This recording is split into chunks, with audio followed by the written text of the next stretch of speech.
Anime, I think for 300 bits, sir.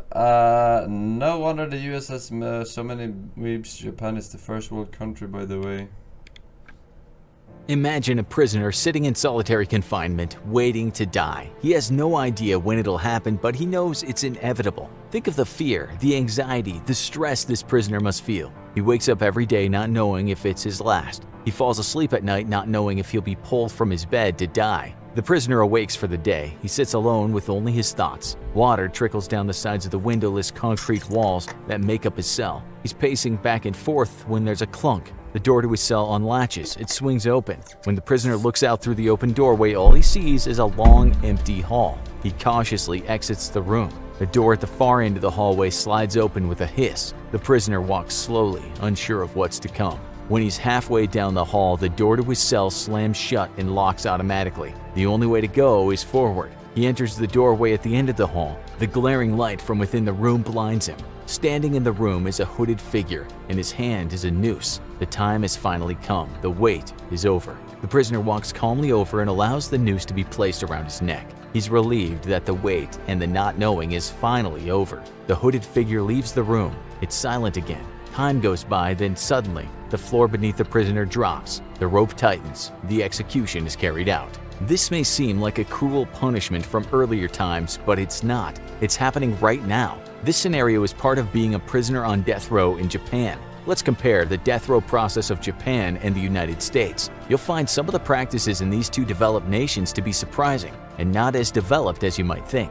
There are only two first-world democracies on the entire planet that still execute their own citizens. These two nations are Japan and the United States of America. On average, Japan incarcerates far fewer people than the United States. In Japan, out of every 100,000 people, 39 are sent to prison at least once in their life. In the United States, about 655 people per 100,000 are sent to jail. This disparity between incarceration rates may make you think that Japan has a better prison system and therefore a more humane form of death row. You might be shocked at what we uncover as we explore the death row and are sent to jail. Japan, out of every people in prison, 39 out of 100,000, US 655 out of 100,000. Why would I think Japan has a better prison system because of that? What the fuck are you talking about? Every 100,000 people, 39 are sent to prison at least once in their life. In the United States, about 655 people per 100,000 are sent to jail. This disparity between incarceration rates may make you think that Japan has a better prison system and therefore a more humane form of death row. You might be shocked at what we uncover as we explore the death row practices of Japan and compare them to the US. Death row is the term given to the time from when someone is convicted and sentenced to death until the execution date. Let's start by looking at how Japan and the United States differ in the sentencing of prisoners who end up on death row. In the United States, a person who is arrested has the right to remain silent and an attorney present during questioning. This may seem normal to a lot of us, but that's not the case in Japan. When questioned in Japan, the accused is not allowed representation. They may remain silent, but as we'll see, this tends not to work out. In Japan, police can keep suspects in custody for up to 23 days without evidence. There have been reports of Japanese police torturing suspects both mentally and physically to get a confession. It wasn't until 2016 that Japan instituted a mandatory video recording of interrogations. Unfortunately for the suspect, this only applies to 3% of Japan's criminal cases. The only interrogations that are recorded are for serious charges such as murder. All other interrogations are done in secret. In contrast, the United States justice system requires that there be a third party present during questioning of a suspect. The prisoner can waive their right to counsel, but this is rare. Even in these uncommon cases without a lawyer present, the interrogations are still monitored. One main reason for this is to keep police from forcing a confession using unreliable methods. The United Nations and other human rights advocates have concluded through numerous studies that confessions through torture and inhumane practices are almost never reliable. Unfortunately, the Japanese criminal justice system does not see it that way. Iwao Hakamata was arrested and later convicted for the murders of several people in Japan. He claimed he was subjected to more than 240 hours of questions over 20 days. There were no video recordings of the interrogation process, so we'll never know what actually happened during that time. However, the amount of time Hakamata spent in custody is undeniable. Iwao was one of the few who appealed his death sentence and was granted a hearing, but the hearing never came. For 5 decades, Iwao sat in solitary confinement on death row, making him the longest-serving death row inmate ever. Recently, his sister, with the support of various legal organizations, convinced the district court to order a retrial. The district court decided to free Iwao to await his retrial at home. He was released from prison due to his fragile mental state after spending almost 50 years on death row. Unfortunately, Iwao is still waiting for his retrial, and if found guilty a second time, he could go back to prison. Until then, Iwao sits at home, waiting to see if he'll become a free man or return to death row. In the United States, as in most democracies, confessions obtained after more than 200 hours of interrogation are ruled as involuntary, unreliable, and cannot be used as evidence in court. This is not the case in Japan, which may be why the country has a 99% conviction rate. When there is someone arrested for a crime and a confession is secured by police, regardless of the means, that person is guilty. The evidence against them may be shoddy and they may have been tortured, but that does not stop the state from convicting them. Prosecutors tend to only pursue cases they think will lead to a guilty verdict. This is practically everyone who is brought to court. Since crime rates are so low in Japan, someone who is brought to court is already assumed to be guilty. Jurors automatically assume they've committed the crime even before hearing the evidence. This leads to an easy conviction and a high conviction rate. The United States also has a high conviction rate. In the US, conviction rates have risen over the decades and are currently around 90%. However, only Japan can boast a conviction rate of 99%. With higher conviction rates, are there higher execution rates in Japan than the US? The most recent data from Japan reports that 24 people were executed. Maybe that's why the crime rate is so fucking low, because people really don't want to fucking end up being even a suspect of anything.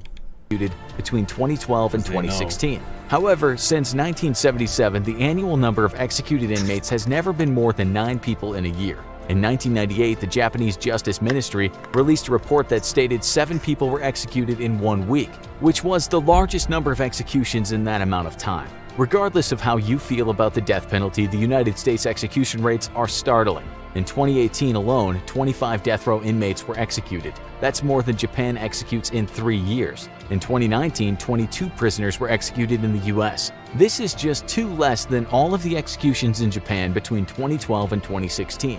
Japan may have a higher conviction rate than the US, but the US executes many more prisoners than Japan does. This may be shocking, but there is of course also a massive population difference between the two nations, meaning more criminals in one than the other, and thus more capital punishment. Once convicted and sent to death row, do inmates have any rights? In the US, there are human rights organizations that monitor the conditions for inmates on death row. Almost all of these human rights organizations agree that the death penalty and the preceding trial violate the prisoner's rights. And it's not just inmates on death row that have it hard. These conditions for regular prisoners in the US can be harsh. If you don't believe us, watch any of the other infographic show videos on prisons. I think you'll be surprised at what you find. In Japan, things are a little more tricky when it comes to basic rights. Like in the United States, death row inmates can appeal to the Supreme Court for another hearing. Unfortunately for the inmates in Japan, just because you appeal does not guarantee you won't be executed before your case can be heard. There are multiple accounts of prisoners who requested retrials and were executed while waiting to hear back about pending court dates. The law in Japan says that the execution must take place within 6 months of the court's decision. In reality, the executions take years, but just because you have a pending retrial does not mean you're protected from being executed in Japan. One problem that plagues both countries' death row inmates is that many suffer from mental illness. This factor is often overlooked, and when these prisoners are put in isolation, their conditions can deteriorate rapidly. Both Japan and the US keep death row prisoners in solitary confinement until it's time for their execution. These harsh conditions of isolation weigh heavily on older inmates. For this population, solitary confinement can lead to an increase in physical disabilities, causing excruciating pain for older inmates. 2 of the most profound differences between death row in Japan and in the US are the date and the way prisoners are executed. In the United States, execution dates are set in advance. This is considered to be better for the inmate's mental stability. Japan, on the other hand, does not give predetermined execution dates. Instead, inmates on death row in Japan could be executed at any point after being sentenced. Many don't find out they're to be executed until the morning of their capital punishment. This often leaves inmates with only about an hour or 2 to prepare themselves for what's to come.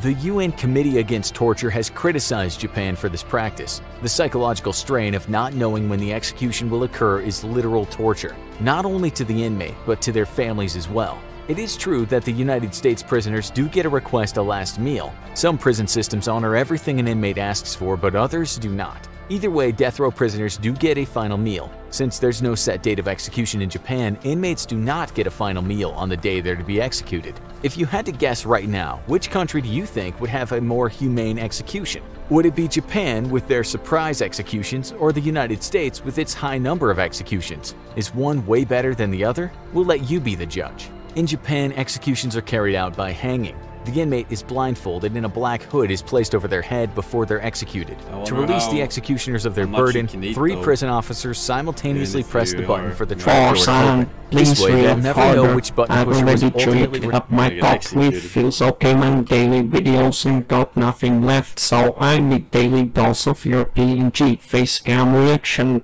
maybe. Bro, I said no more links, man.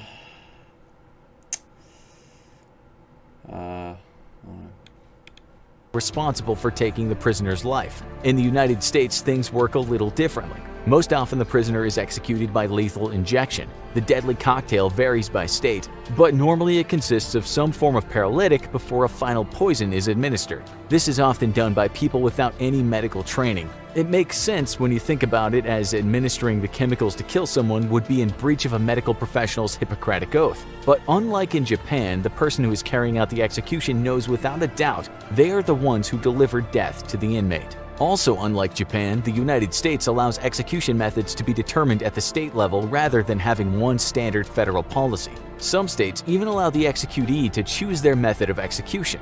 States like Alabama and Tennessee in the United States allow their prisoners to choose which method they'd like to die from. This led to some inmates asking for execution by electric chair. The electric chair was discontinued after it became considered more humane to use chemicals to kill a prisoner. This could be because the outward appearance of someone being cooked alive by electricity is less desirable than a prisoner that quietly drifts off to sleep and then dies. But in states that allow prisoners to choose their form of execution, several have opted to go by electric chair. Another form of execution that prisoners in the US have chosen to die by is firing squad. In 2010, Ronnie Lee Gardner was killed by firing squad in Utah. Is it more humane to let someone decide how they'll be executed? Maybe, but if you take into consideration the mental health of prisoners, no, Forsen, it's probably I am crying not. my eyes out for these murders and child molesters.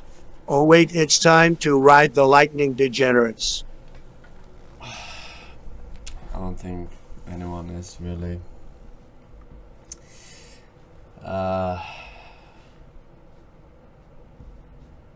I wonder what I would pick for my final meal though.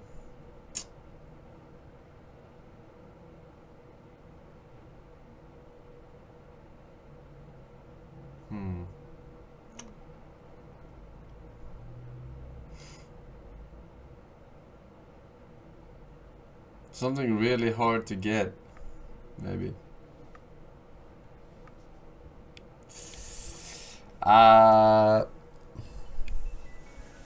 Kebab roll. Kebab! Hey, spread it. Thank you for 5 gifted subs, my man. Burn it. Congratulations.